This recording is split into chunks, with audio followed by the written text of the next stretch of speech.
Howdy folks, and welcome to another little episode of Real Country with Jeff and Melanie. Just another day here around the little farmhouse, and I'm in the front yard, so excuse me if you hear some traffic going by. I probably picked the worst time of day to do this. We're getting on to school now that the new school year has started. But thought we'd do another little product review video and unboxing. Now I don't want y'all to get to thinking that that's all we're gonna do, but right now we just a lot of projects going on around here and things we need to do, and it's easier to do a job with a proper tool. And being poor folks, I've started experimenting with the Harbor Freight line of tools. I'll move over here and get to talking. I need to trim some hedges, and as I've said before, we've got about an acre front yard that's all fenced in. And from time to time, I'm sure some of the stuff on my side of the fence is turning around and growing and hanging over other people's, and sometimes some of their stuff hangs over, and that's fine. But if it gets to where it's rubbing up against something you need to back it off a few feet. And when your nearest receptacle to plug in an electric hedge clipper is probably 100 foot or more away, then you have to worry with the voltage drop. If you don't have a set of gas hedge clippers, or if you don't want to get out there and just wear yourself out with the limb loppers and hand snips. And we've been averaging close to 100 degrees a day for a month or two. You don't want to be out here a long time. Now today is an exception to the rule. It's cloudy, and I think our high today was only going to be about 88 or 89. It's still muggy, but it's not as bad as it was. But when you're pulling an electric cord out 100 foot and voltage drop comes in, it can burn up your equipment at the end of the extension cord. It can burn up and melt your extension cord. So we opted to go with a battery powered one. Been using more and more battery powered tools, and so far so good. Let me turn this around. And so we got this Bauer, which is through Harbor Freight, battery powered hedge clippers. Hedge trimmers, cordless hedge trimmers. It uses a 3 amp battery, 3 amp hour battery or greater. Now today, let this old roaring truck go by. If we don't get rained out and can finish this, I'm going to be using a 5 amp hour battery, 20 volt. I believe that'll, as the old country man says, I believe that'll be more better. Now this particular model operates on 20 volt Hypermax lithium battery. It has a 20-inch dual action blade, offers a 9/16 cut capacity, and let's see, let me turn this around, see what it says on the back. Says the lithium battery provides longer life. You'll get up to 50% more runtime per charge. It has a fuel gauge, I guess, on your battery to display the remaining charge and spend less time charging. The weight of it is 4.4 pounds, 2,200 strokes per minute. And like I said, when you buy this, you just get the tool. You don't get the battery, but we've already picked up a couple of batteries for other tools. So let's open it up and see what we got. Now, first of all, got an owner's manual. I'll read that in just a minute. I believe there's your handle that we just need to attach. Here's the actual tool.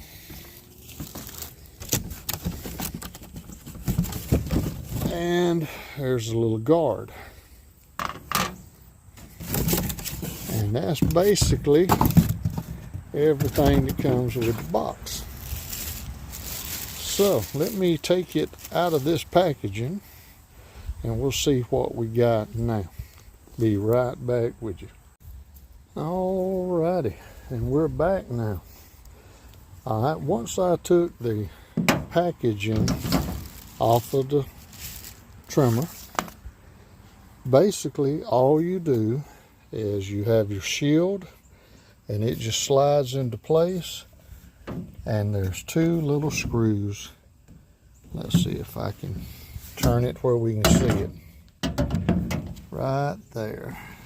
Let's see, on each side, right there where my finger is, two little Phillips screws that attach the shield on either side of the machine.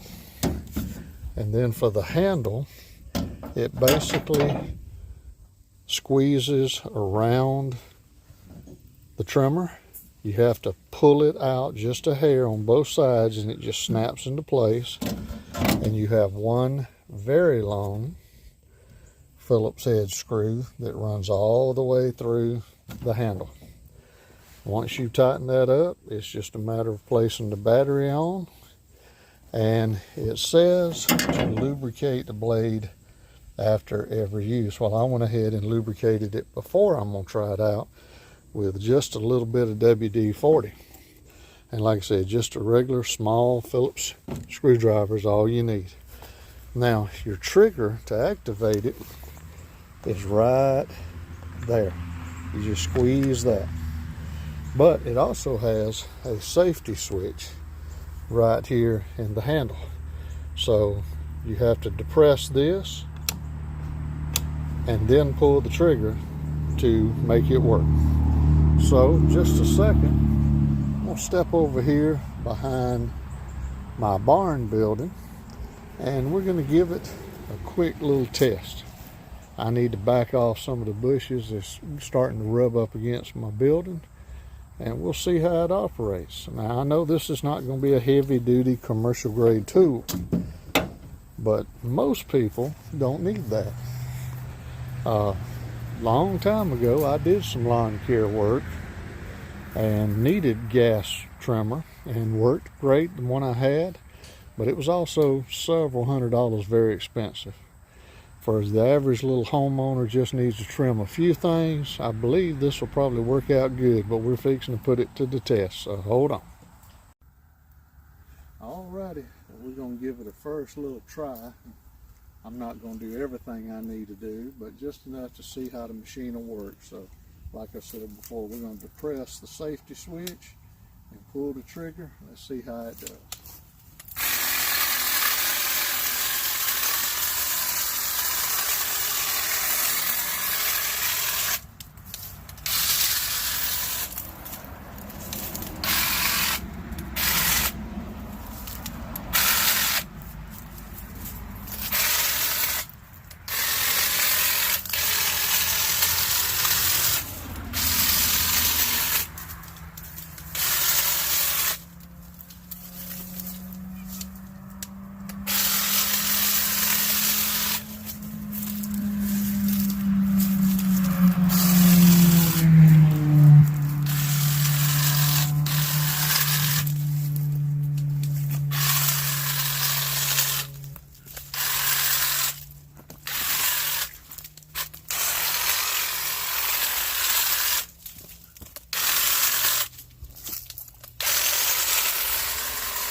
So far, so good.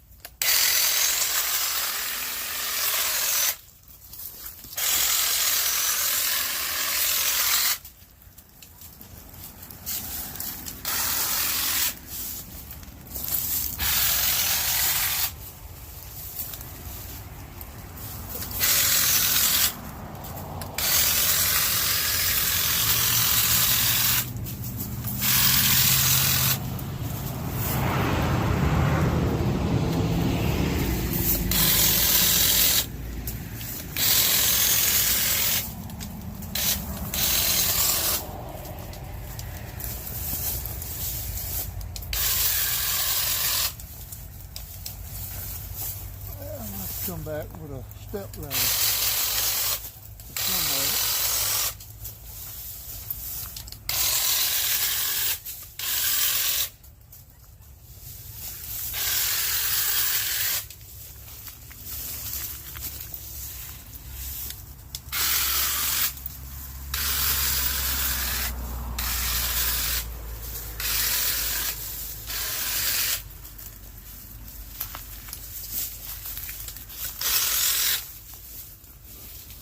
Alright, let me back up a little bit.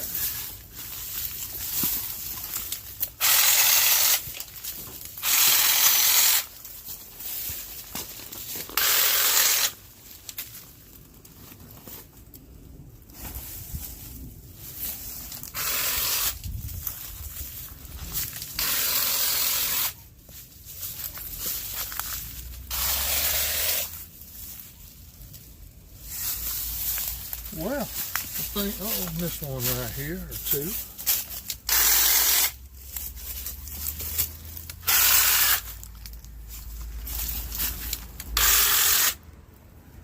Well,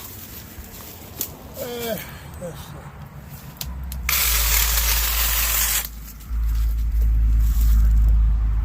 Not perfect, but I'm not really trying to do a complete workup on it.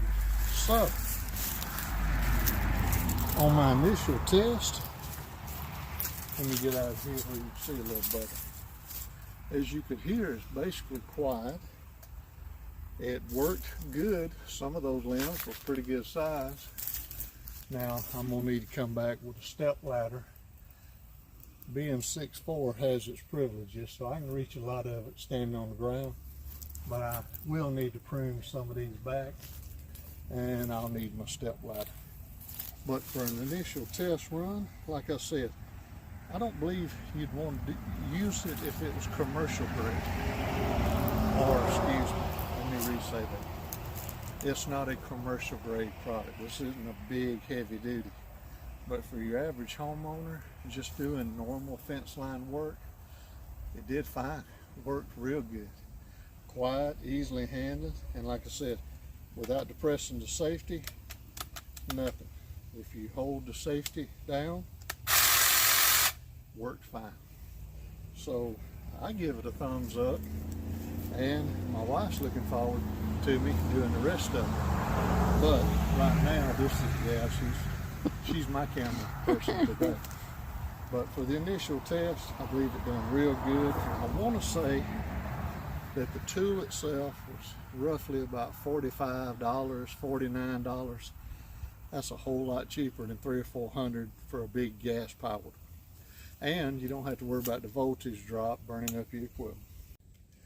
Well, we decided to hit a little bit more before we ended up here at our front gate. We got briars growing and get in the way of opening and closing the gate. So let me try a little bit more.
Little piece over here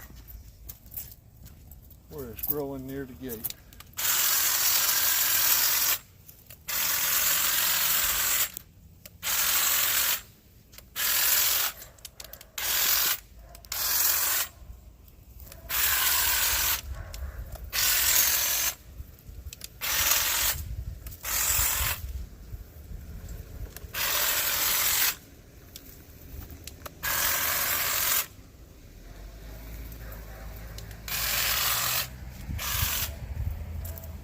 pretty good.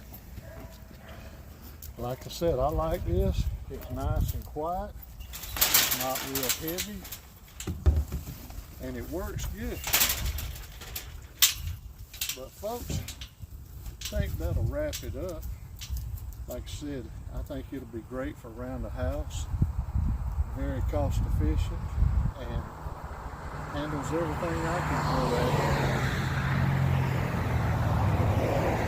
And as I mentioned before, we're up by the front gate by the road, so it's a little loud. But till next time, hope you like the videos. If you do, please hit the like, subscribe, tell your friends. And until next time, if the good Lord's willing, the creek don't rise, we'll see y'all down the road. Thank y'all. And I know I gotta go cut some more.